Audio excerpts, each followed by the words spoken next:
The midlife crisis as spiritual awakening. Jung's call to the true self. Imagine waking up inside a meticulously constructed life, but one that fundamentally isn't yours.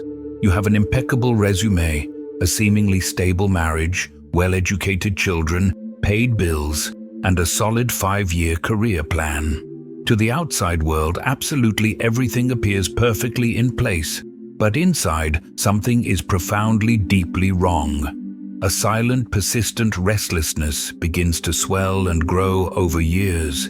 It isn't precisely sadness, it's not clinical depression. It's a feeling as though the soul itself is screaming, suffocated and compressed under layers of relentless obligations, rigid social roles, and inherited, unexamined expectations. This is the beginning of an inevitable internal rupture, a phenomenon that Carl Gustav Jung called the midlife crisis.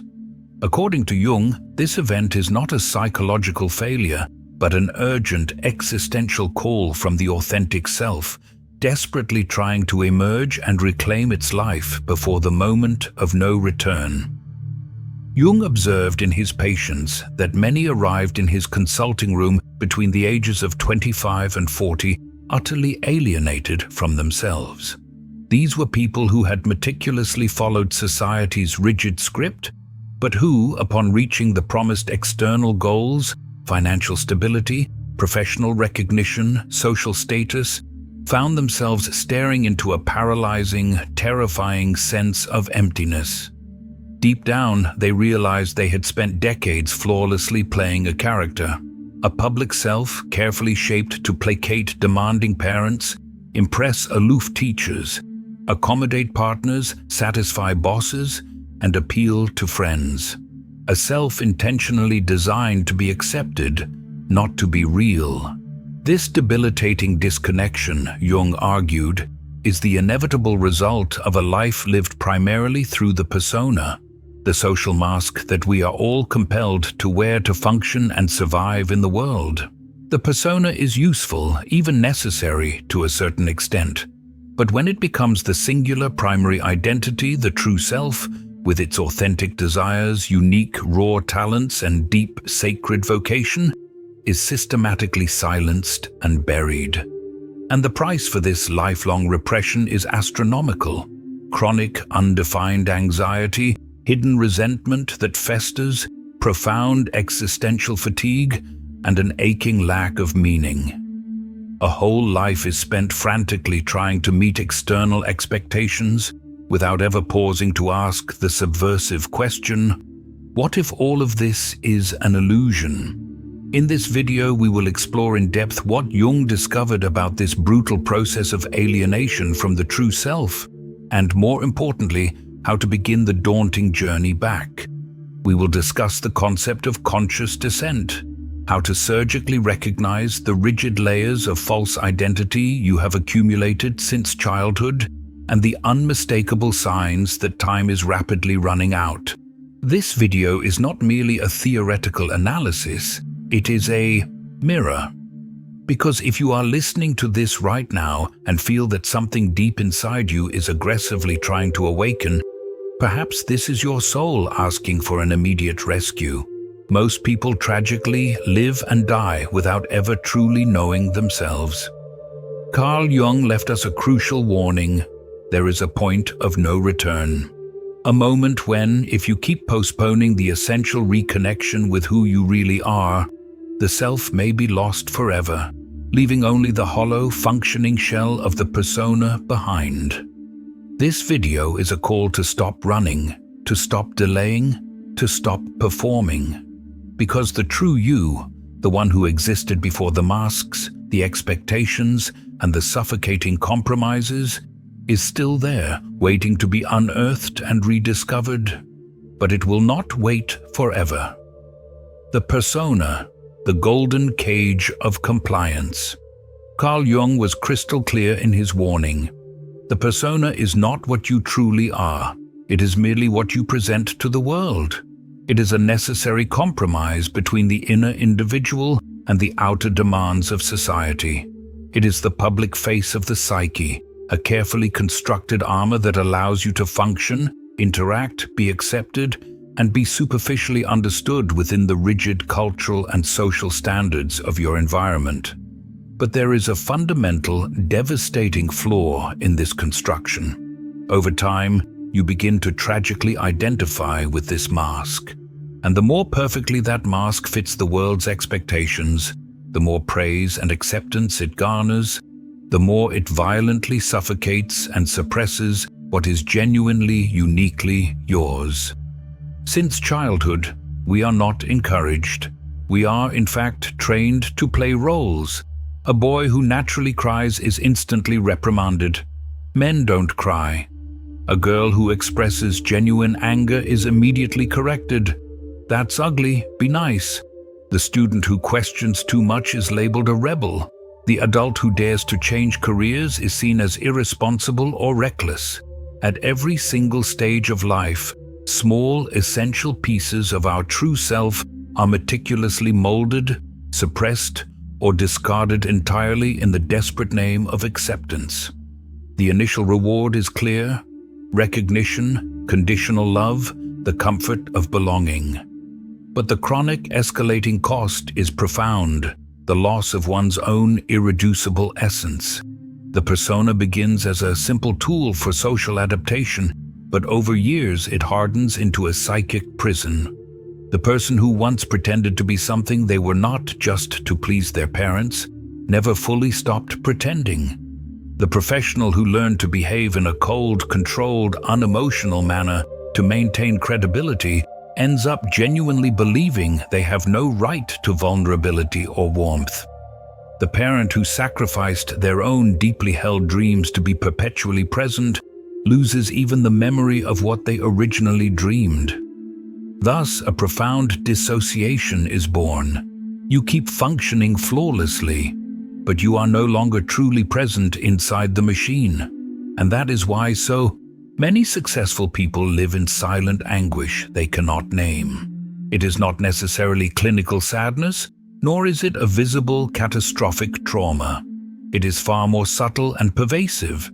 It is the uncomfortable, gnawing perception that everything is right on the outside, but catastrophically wrong on the inside. That you smile, work, post happy, curated photos, but feel that you are a stranger to your own life. This happens because the persona, no matter how efficient, is not alive. It is a representation, a social avatar, and no conscious human being can feel complete or whole representing a rigid role for too long. Jung warned, the more we identify with the persona, the further we distance ourselves from the self. This distancing is not merely emotional, it is fundamentally existential. The suffocating feeling of emptiness, of perpetual boredom, of something absolutely essential missing, even when everything is externally in place, is the true self aggressively trying to break through the facade. But most people ignore the signs, because looking at the raw truth is uncomfortable. Admitting that a false identity has been meticulously constructed can feel terrifying. After all, if I am not this persona that everyone sees, who am I, really? This is the question that begins to corrode the armor from within. And the more you frantically try to silence it with endless work, mind-numbing distractions, compulsive consumption, social media performance, or vague future promises, the louder, more urgent, and more painful it returns. Because the self does not vanish. It simply waits with increasing impatience. But a threshold is reached where waiting is no longer an option. It is at this point that something begins to crumble. An intolerable unease grows, and an internal collapse approaches. Why? Because behind the mask you confidently call I, there is a real, vital person desperately trying to emerge. The roles we play, confusing function with identity. You did not become who you are by sheer chance. The person you see in the mirror today, with your fixed decisions, your core convictions, your automatic behaviors, is to a significant degree the result of roles that were conditioned into you from the earliest stages of childhood. Roles that, in many cases, you never consciously chose. They were assigned to you by your family dynamic, by the school system, by culture, and by the economic system. And without truly realizing it, you accepted them and became adept at them. You learned to be the obedient child, the exemplary student, the diligent employee, the reliable adult. Each of these roles came pre-packaged with an invisible, non-negotiable set of rules. What you were allowed to feel, what you were mandated to hide, and what was permissible to desire. Jung knew that society demands conformity. It requires stability, and to achieve that, it expertly shapes individuals from an early age. But the insidious problem is that, by playing these roles for too long, you start to forget the person you were before them. You confuse function with identity. The parent who gave up their own career to care for their children may begin to believe that their entire worth exists only when they are taking care of someone else. The executive who spent decades ruthlessly competing in the corporate world may convince themselves that their existence only makes sense if they are winning, even if the cost is their health, their relationships, and their inner peace. These roles act like psychic armor. They protect us, they give us a false sense of structure, and they offer external recognition. But they also violently limit us. Because every time you sacrifice an authentic impulse to maintain a role, you are, in a very real sense, killing a part of your true, vital self. The most perverse irony is that these roles are often intensely celebrated by society. The person who never says no is praised as altruistic. The man who suppresses his emotional life is perceived as strong or stoic. The young person who abandons their profound dream to pursue a secure, stable career is lauded as mature. But no one asks about the inevitable psychological price tag. No one sees the soul slowly dehydrating behind the perfectly exemplary behavior. Here is the cruelest part. Over time, you grow to depend on these roles to feel like someone at all. Without them, the terrifying fear of emptiness arises. After all, if you stop being the successful professional, who remains? If you cease to be the perfect daughter, what happens to the conditional love you receive? If you abandon the carefully rehearsed character, will you still be accepted? That is why so many people live in an internal prison, maintaining routines they despise, sustaining relationships that have long ceased to make sense, hiding behind rigid personalities that no longer reflect who they are, all out of the paralyzing fear of losing the false security that the roles offer. But this security is a complete illusion, because there comes a moment, usually catalyzed between the ages of 25 and 40, when the soul begins to demand authenticity. And it doesn't ask politely. It demands, it screams, it manifests symptoms. It is at this critical juncture that existential crises, unpredictable emotional collapses, and silent internal outbursts begin. They are not signs of weakness or mental instability. They are radical attempts to awaken. They are the self saying, "You have abandoned me for too long. Now it is my turn to take control." Jung understood that behind every collapse, every breakdown, there is the potential for a rebirth. But this rebirth never occurs without profound pain, because it necessitates the brutal deconstruction of the roles you mistakenly believed were you. It requires the immense courage to disappoint others, to lose social status, to step violently out of autopilot, and to ask the difficult, long-avoided questions you have buried for decades. Conscious descent, the portal of pain.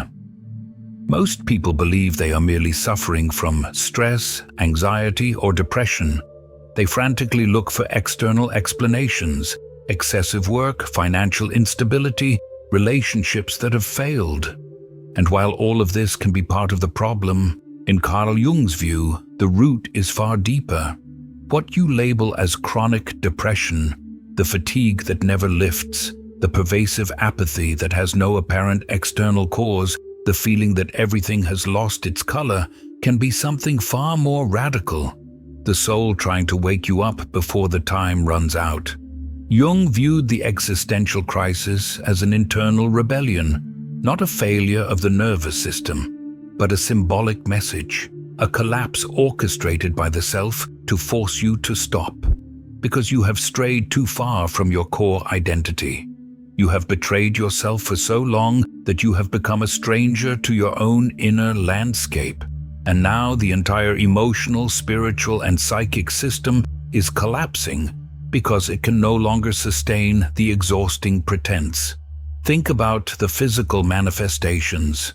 You are tired even after a full night's sleep, sad even with every external reason to be well, irritated and reactive even without a clear trigger. You look at the life you have built and feel profoundly out of place. And the most terrifying part? You don't know where you should be. You only know it's not here. That is the crisis, the muffled, desperate scream of the soul. It is the self declaring, "This life is not mine. This routine, this job, this rigid identity is not me." But most people ignore the call. They desperately medicate, seek frantic distractions, change the scenery, moving to a new city, switching partners, changing jobs, and for a brief, deceptive while, it works. But inevitably, the deep emptiness returns. Because the problem is not outside, it is precisely inside. As long as you don't reconnect with the most authentic, painful parts of yourself, the internal disconnection will continue to scream, louder, with more pain, and with more despair. Jung did not see this internal collapse as a pathology. He called it a symptom of separation from the self, something inevitable when you spend years pleasing others, meeting expectations, suffocating natural desires, and relentlessly postponing essential dreams. It's like a vital plant that is deprived of all light. It doesn't die instantly. It wilts gradually, and you are wilting. Every day you say yes when you mean no. Every ambitious goal you pursue solely to show others you are capable. Every single version of yourself you perform merely to fit in. And here is the crucial key. Your suffering is not a sign of weakness. It is a sign that there is still life within you.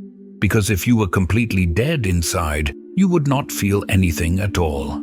But you do feel. And feeling, even if it is sharp pain, is the soul's desperate call to reconnect. The true self wants to return, but it demands sacred space. It demands essential silence, brutal courage, and relentless truth. You must start listening to that scream, not with fear, but with profound respect. Sadness has a sacred function. The crisis possesses a hidden language, and if you learn to decode it, you can transform it into a portal to a new, authentic existence. Jung stated, "What we do not confront in our unconscious appears in our life as fate." In other words, either you bravely face who you truly are, or you will spend your entire life being violently sabotaged by everything you frantically tried to bury. But how do you begin this terrifying process? How do you reconnect with the person you were before you learned to pretend? How do you surgically identify which parts of your life are authentically real and which were created solely to please others? This is exactly what Jung termed conscious descent, a deep, often painful and brutal dive into your own psyche, stripping away the inauthentic layers. The conscious descent begins with a radical choice to stop pretending, to stop sustaining relationships that have already spiritually died, to stop following routines that you openly hate, to stop repeating empty mantras of gratitude for a life that actively starves your soul. This doesn't mean you must immediately destroy everything external. It means you must start asking with terrifying honesty, is this authentically mine? Or did I simply accept it because it was the expectation? The questions are simple, yet they act like internal dynamite. If absolutely no one were watching or judging me, how would I truly live my day-to-day life? What parts of my life do I maintain solely to prevent others from being disappointed? What essential desires have I left behind because I was told they were impractical, immature, or too risky? Who was I before I started to feel crippling shame about myself? These questions are not merely philosophical, they are surgical. They cut deep into the structures you built solely to survive. Because most people do not live, they merely survive. They toil in jobs they despise, maintain lukewarm relationships, and perpetually anesthetize themselves with distractions, all to avoid the discomfort of looking inward and discovering that the life they are desperately leading was inherited, not consciously chosen. The conscious descent necessitates facing your shadow, all the raw, vital desires, angry impulses, and authentic dreams you buried out of fear of rejection, failure, or public judgment. It demands that you actively dismantle your persona and accept that some people will be genuinely disappointed by your truth, that some toxic relationships will end, and that you may have to start completely over from nothing. But that, Jung insists, is the non-negotiable price of authenticity. Reconnecting with the self requires losses, the loss of what is false, illusory, and conveniently inauthentic. Many people avoid this process because it hurts, but Jung was straightforward. One does not become enlightened by imagining figures of light, but by making the darkness conscious. In other words, you don't achieve freedom by running from pain. You achieve it by going through it. Pain is the path, sadness is the compass. Anger, frustration, and deep emptiness are the final signs that something vital within you is ready to be rescued. And the truth is, even if you try to avoid this grueling process, it will find you. Sooner or later, your soul will sabotage you if you continue to ignore its urgent call, whether through chronic emotional crises, sudden impulsive decisions, debilitating physical collapses, or sudden necessary breakups. Because the true self has a limit, and when it can no longer be ignored, it tears everything down. The point of no return, psychic suicide. There comes a critical moment in life when procrastination ceases to be a mere habit and becomes a slow, insidious form of psychic suicide. You already know, even if only intuitively, that something must change immediately. But you keep pushing it aside. You tell yourself you'll leave that draining job when you're more stable, that you'll end that dead relationship when the other person is ready, that you'll finally start writing, painting, or dreaming when you magically find time. You construct sophisticated, rational, adult-sounding excuses. But the harsh truth is one. You are deliberately drifting further and further away from who you really are. Carl Jung warned of a point of no return, a moment when, if the reconnection with the self is perpetually delayed, you may spend the rest of your life as a stranger in your own skin. And the cruelest part? Most people don't even realize when that moment has arrived, because it doesn't arrive with a loud alarm. It arrives with conformity, with the normalization of boredom, emptiness, and mediocrity, all thinly disguised as maturity. You begin to accept less from life. You begin to convince yourself that your dreams were childish, that profound happiness is an unrealistic ideal, that authenticity is a luxury few can afford, and this is how the self begins to die. Not with a shout, but with silence. A paralyzing silence where, deep inside, you have already given up the fight. You just haven't told anyone yet. But the self doesn't die all at once. It sends final warnings. Small acts of unconscious rebellion, an unexplained annoyance with routine, a sudden outburst of anger, a compulsive desire to disappear, to start over, to flee to anywhere you can simply be yourself. These vital impulses are not weaknesses, they are your last alerts, and if you keep ignoring them, the soul quietly closes off. What remains is a functioning body, but no longer a living one. a face that smiles but does not genuinely feel, a life where everything seems okay, and precisely for that reason, it is unbearable. The good news is this: as long as there is profound discomfort, there is still life, there is still time, but that window is not open forever. To prevent this erasure of the self, 3 initial movements are required, simple yet radically transformative. Recover something that was yours. Recall what you used to do before you started to meticulously mold yourself for the world. What activities made you lose track of time? What things made you feel deeply alive, even if they were deemed useless? Resume at least one of those activities, not to be productive, but to remember who you were before the performance began. Start telling small, honest truths. Reconnection with the self necessarily hinges on authenticity. This doesn't mean breaking away from everything immediately, but start by saying what you genuinely think, even in small, controlled doses. Say no when you mean no. Say, I don't know, when you don't know.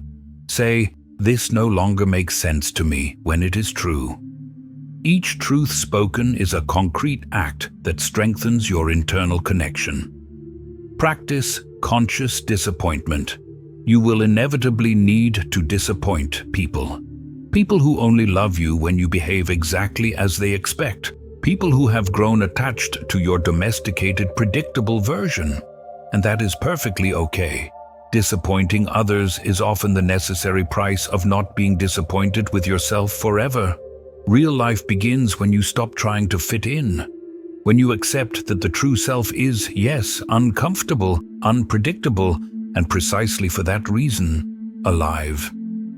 Reconstruction. The aligned life.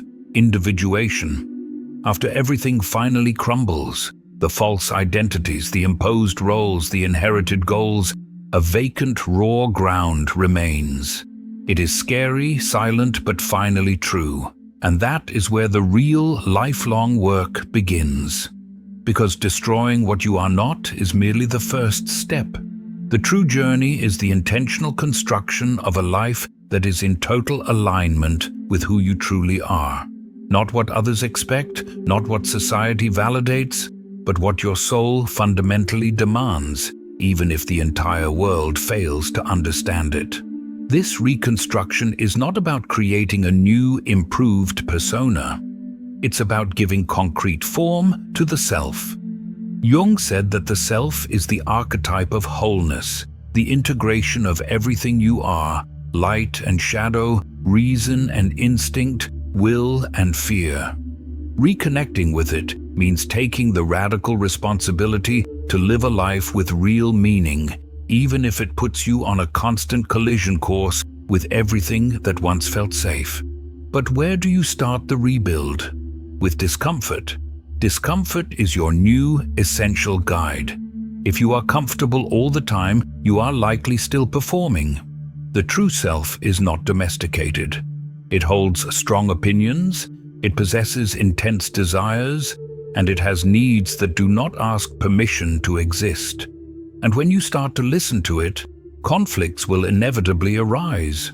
With family, with friends, with the work environment, and most importantly, with the prior, inauthentic version of yourself. But these conflicts are not setbacks, they are signs of profound progress. Because now, finally, you are truly alive. You are pulsing from the inside out. You may feel acute fear, yes, but you will also feel a profound, novel excitement.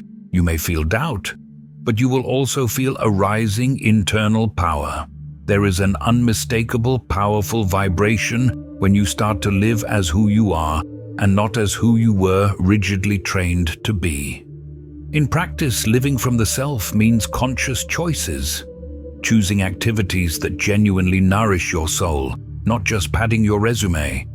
Establishing relationships where you can be whole, not just relentlessly useful.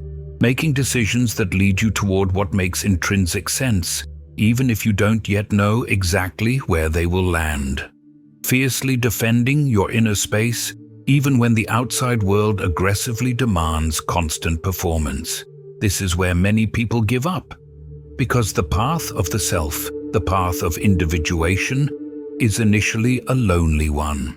There is no predetermined script, no guarantee of comfort, and no external validation. But there is truth, and a life built on truth, no matter how challenging, is infinitely lighter than a life sustained by persistent lies. Jung said that the greatest privilege of a lifetime is becoming who you really are. But this is not an automatic right. It is an achievement, a continuous conscious process. You will need to relearn how to listen to your deepest rhythms. You will need to endure the solitude of not fitting in.